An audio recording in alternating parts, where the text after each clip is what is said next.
This was a poster that they did. We were really proud of them for putting this together last summer. Certainly risks and barriers. It is faculty intensive, although not as intensive as you would think, and I'll try to explain that. It absolutely does require full administrative support, and as much buy-in as you can get, particularly from your faculty, family medicine faculty. In terms of honest to goodness costs, the things that will be hardest for us to replace when our HRSA grant goes away, scholarship support is probably one of those. We would love to be able to say, not only we will cut your tuition bill in half, we'll get rid of it altogether. We'd love to be able to provide a third year or maybe a fourth year of scholarship support. It's a pretty fast-paced curriculum, so it's potential that we could lose some. We have not. We did lose a student from the class of 2014, but before he got to FMAT, he failed a block. And we went back and forth about whether or not to remediate that, and finally I was the one who had to deliver the news, we are doing you no favors. If you're struggling a little bit already, don't make it harder on yourself to go forward. We could potentially lose their commitment. As I said, we haven't seen that, but they do have to go through the match. I'll get to that in a minute. We've learned to give students plenty of time to think about the process. We were trying early on to get those applications in before Christmas. We've kind of moved that back through the years. Probably the biggest thing to point out is this right here. The involvement of the residency faculty is absolutely critical, and having them own that program. And that was not something we intentionally didn't do in the first year. We were so focused on getting it off the ground. But basically what we are saying to them is, oh, by the way, here are your residents. Here are 6 residents out of your class of 10. You'll love them. They're great. Residency faculty aren't crazy about that plan. They want to have selected them. They want to know what they're getting. So involving the residency faculty earlier and in more important ways has been very much what we've done. And I've spent some of the morning talking to your residency folks here. Link it to a School of Medicine admissions and recognize that students care about step 1 over everything else, and look at ways that you can kind of weave those things together. Now let's talk about the match. We have 9 students who are fixing to go through the match. We say fixing in Texas. I don't know if you guys say that, but we do.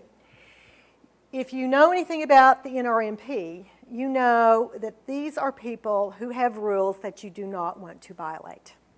They happen to have some new rules called all in, all out, meaning that whatever your list of residency programs are for that institution, and for us it's, all 117 positions or whatever, all in or all out. However, there are some waivers. There are some exceptions, one of which is right here. Family medicine accelerated programs. Programs in which, and this is verbatim, programs in which students make an early commitment to family medicine and are channeled into that track in one of 4 affiliated programs. And we're saying to ourselves, and who is that besides us? We don't know. Our theory is that initial request to the ACGME and to the NRMP, because we also asked the NRMP for a waiver, and they didn't grant it in quite the way we asked, but I think they granted it here. So we do have an exception to all in, all out, which the question is going to be, are we going to exercise that question? Ask me in a week. I don't know. We have a meeting next week to kind of decide what our plans are for that. Institutional impact. Clearly, the biggest thing is raising the profile of primary care. Our dean will tell you the goal here is a culture change in favor of primary care and of rebalancing the ratio toward primary care. Those new collaborations, especially across that FMAT 1 program, have been fabulous, fabulous.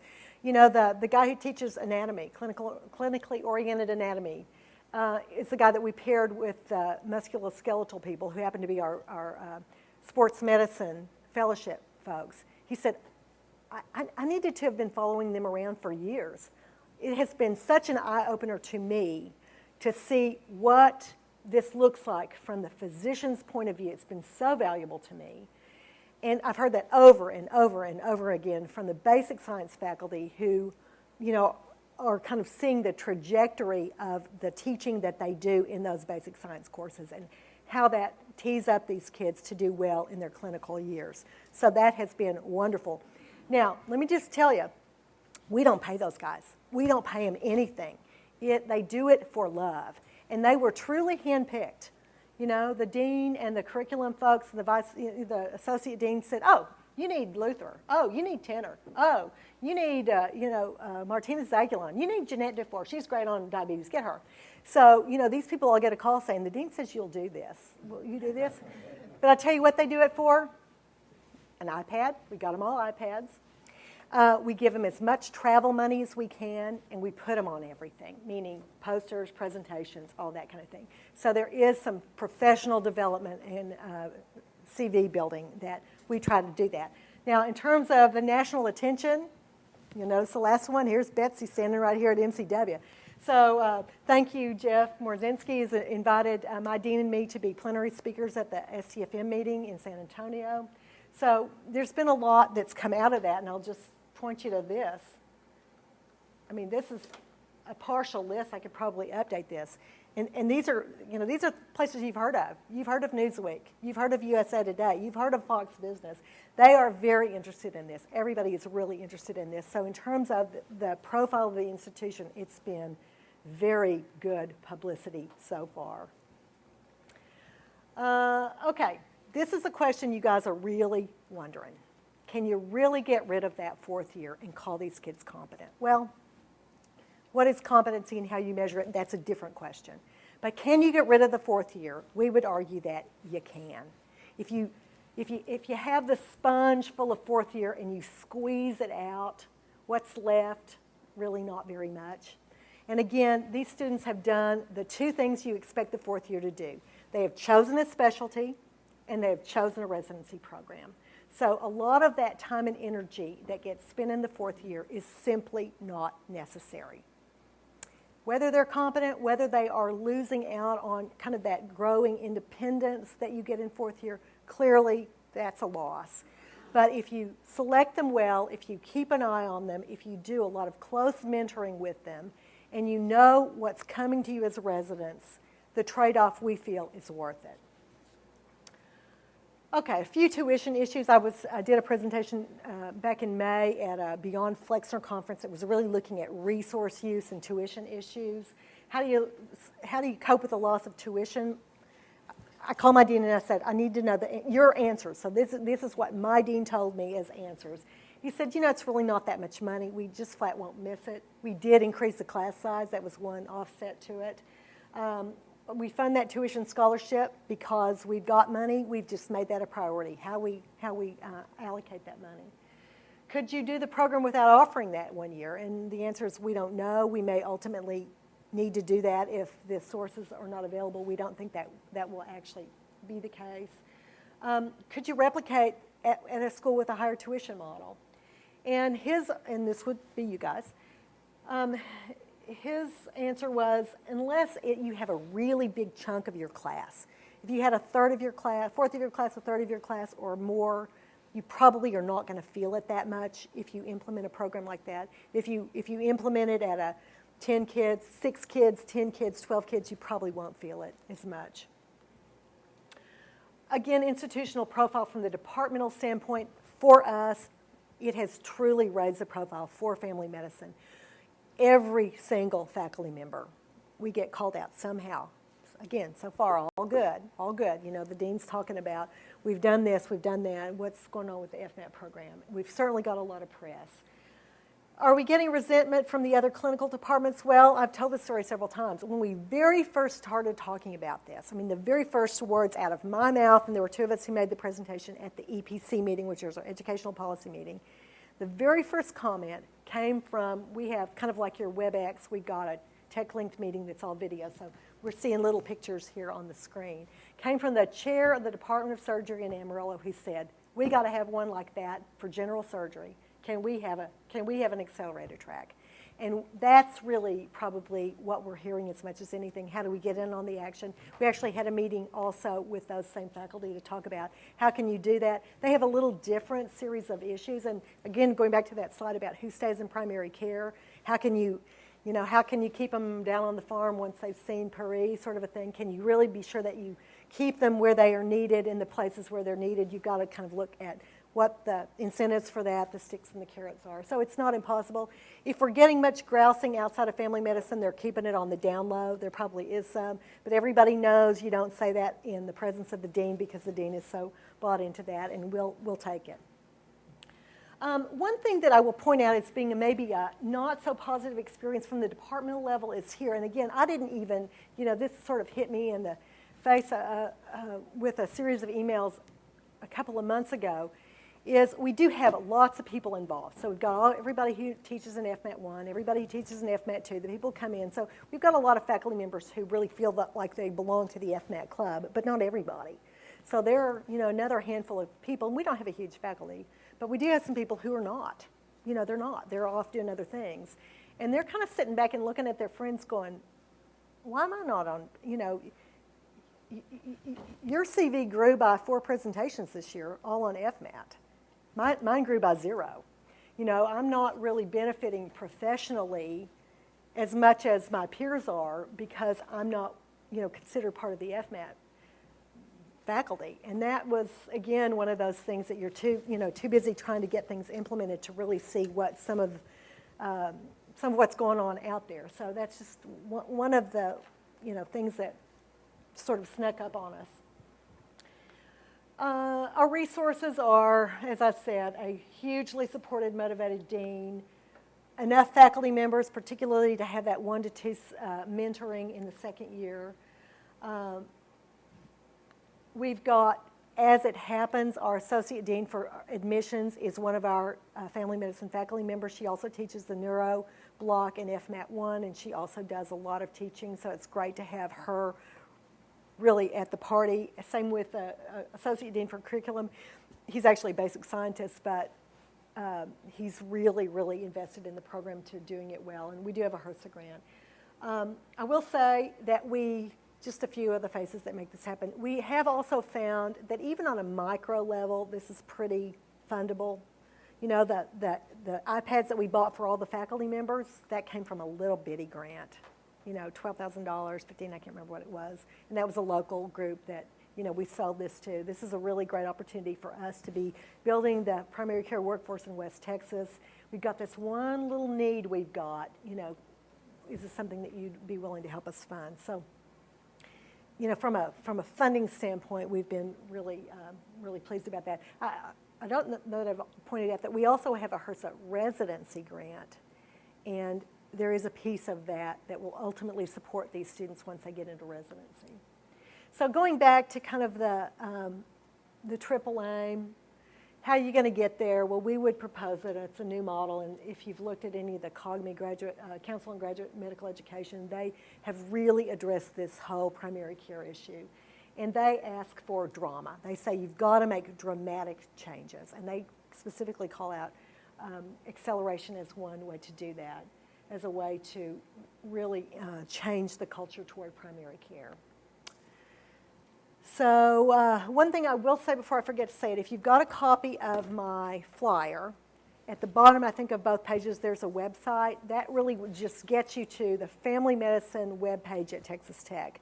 But over on the left-hand navigation, you'll see Family Medicine Accelerated Track. That's very prominent. And if you click on that, you'll find probably answers to all kinds of stuff. But if you click on the main page, you'll see Betsy Jones's presentation at MCW. I asked my assistant to kind of set me up a little web page. I said, just put it someplace where I can find it. And so it's very prominent. But if you look there, you can get kind of a bunch of PDFs that show some curricular things, some evaluation stuff. I called her right before I came in here to say, oh, and put my YouTube video on there. So we did a YouTube video, or did a video with all of the FMAT 1 stuff, and it's got some pictures and it's got some video clips and so on. So there should be a link in there, and that turned out really cute.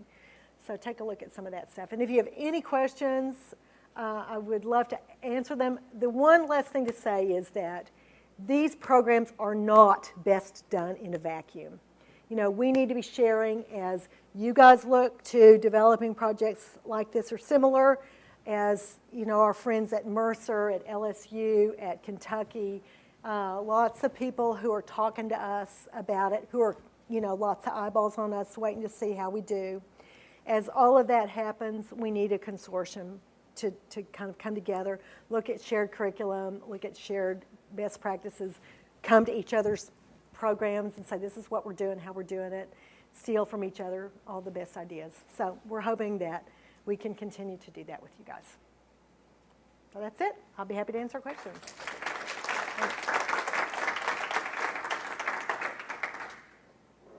Yes? Do you anticipate this model forcing changes in your residency program to pick up some of the electives they may have missed in their fourth year, like dermatology, pathology, radiology? Will there be a more emphasis in your residency? That is a very good question, and I don't know that we have thought through what the curricular implications of residency would be. I can imagine that would potentially happen, yeah. You know, probably not everybody who comes into the residency program has that anyway, so there's probably already a model that will be easy to adapt to see what the students have already had, what electives they had, and so on. But yeah, that could potentially be necessary. Questions? Uh-huh. Your students, they very much identify with the class, whether they are in the 3-year program or the 4-year program. Is that partly done by having your first 2 years with the rest of the class? Well, a couple of things to say to answer that question. First of all, let me back up and say, in putting this together, we wanted to disrupt the curriculum that was already in place the least amount. So that I can't say that was a thoughtful notion that we would. Mostly, we didn't want to change it. We had a curriculum in place. We just wanted to add to make that happen. The identification with the program, and really we're talking about the 3-year curricular kids, really identifying with the program, probably has as much to do with the total immersion piece of it in that first summer. So they spend 8 weeks together, really, really closely, doing all kinds of stuff every single day. And then they spend the second year in our family medicine clinics and rotating through the hospital service with the residents, with the faculty, so much time with, in the family medicine milieu. I think that's where the identification happens, just sort of in an automatic way. That answer your question? Yes? With the accelerated students, are student support services, so the support that the psychologist or the tech is providing the FNet students, is that substantially more than the... Well, are you asking from a student affairs standpoint? Yes. Okay, well, we do have a coordinator. That's something I showed earlier today, is we have a coordinator for the program. And of course, she does all the coordinatory stuff, make sure everybody's, the trains run on time and everybody's on it. But she also does a lot of, she's kind of the mother superior to these kids, and they know that they can come unburden themselves or ask for help, as do all of us who are serving as faculty members in that mentorship role. But yes, we've had to probably do, as much as anything, it's been a function of being able to educate the student affairs staff to be sure that they know what's going on, and from the standpoint of getting them ready to go through the match, from the standpoint of how we schedule those rotation blocks, because we needed to be able to have them sort of available to go do step 2 at a particular point in their 3rd year. So some of the interaction we've had to have a lot of meetings with student affairs just to kind of be sure that the administrative balls don't get dropped. And as we've gone further along, that's become more and more important, because it wasn't just the family medicine aspect to that, it was the institutional aspect and where they fit with all of that that became more and more important. And I suspect if we had the other kinds of student affairs issues that you may be thinking of in terms of, student behavior and performance and how well they do, I would say so far our experience is that has happened more at the family medicine level. I was telling a group earlier this morning that we have one fella who is a single dad to 3 adolescents. He's coming back to medical school, and these are not low maintenance kids, if you know what I mean. And we have been very worried about him. I mean, he's just really carrying a lot of responsibility. And his FMAT 2 mentor, the person that he spent so much of his time with, would just insisted, you've got to have somebody who's helping you through this, and sent him to do some counseling with one of the faculty members internally who has a counseling practice to be sure that somebody was kind of helping him through that. So yeah, there's clearly that's necessary. Can you talk a little bit more about the transition to residency? So do they need to interview with the family medicine residency program, or then they decide how they're going to rank them, or how does that? Well, that's exactly when I say, ask me in a week. I'll be able to answer that question a little bit better as we decide, particularly if we're going to take advantage of that waiver. Because as I understand it, if we take advantage of the waiver, we are basically protecting X number of slots out of our entire, so we have 10 slots in Lubbock. And if we say we're going to hold 6 of those out of the match because we're going to fill them with FMAT students, then those won't even go in the match. Well, I may not have said this. Out of the class of 9, we sent 3 to Amarillo. So the 3 went to Amarillo with the expectation that they would do their third year of medical school there and their family medicine residency. The residency program director had already agreed. Oh yeah, they were thrilled, So they thrilled. okay. Yes. Now, as far as the what's going to happen as a practical matter, we are thinking that we probably ought to encourage them to interview with all 3 programs. Even if they didn't go up to Amarillo, they may want to go up there and interview. They may want to do residency. There's no reason why they couldn't do that. They could similarly do residency at the Permian Basin, the Odessa campus. There's no reason why they could do that. If somebody said to us, and I had a student tell me, I was at the AAFP meeting and I talked to the program in Alaska, and he was kind of embarrassed about that. If they said to us, I'm interested in a family medicine program outside of the Texas Tech system, we would probably be supportive of that student. Now, in the beginning, we were like, no, we're not supportive of that. We've invested all this time and energy and money in you. We want to keep you. And we do. I mean, there's not anybody in the program that we don't want as our resident. But we'd rather have a happy resident than an unhappy resident, obviously. But the biggest issue is a win for family medicine and primary care. That's the bigger picture that we're trying to ultimately achieve. The other issue, just kind of from a residency standpoint, is what is the critical mass what's the tipping point to how many accelerated students you can really have in a residency program? We would argue, as I said earlier, that probably no more than half. But we probably will end up with 6. If everything goes the way we think it's going to go, we'll probably end up with 6 out of 10.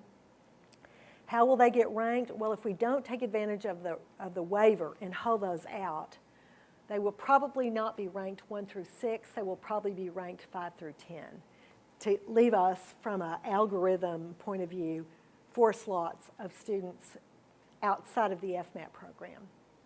Does that make sense? Huh? Well, it seems like you're going to run out of slots in Texas real quick. You're right. So what do we do about that? What are you going to do? Do you have a national buy-in on the part of the? Well, this is I think considered to be something of a crisis period. In Texas, we added a whole new medical school. Every medical school added, another 10 kids, 20 kids plus. So the number of medical students in the state of Texas has grown quite a bit. Have the residency slots in Texas grown? No, they have not. They have not grown at all. In fact, they'll say, well, we've added 5th-year positions. Well, that's not a residency slot. That doesn't count.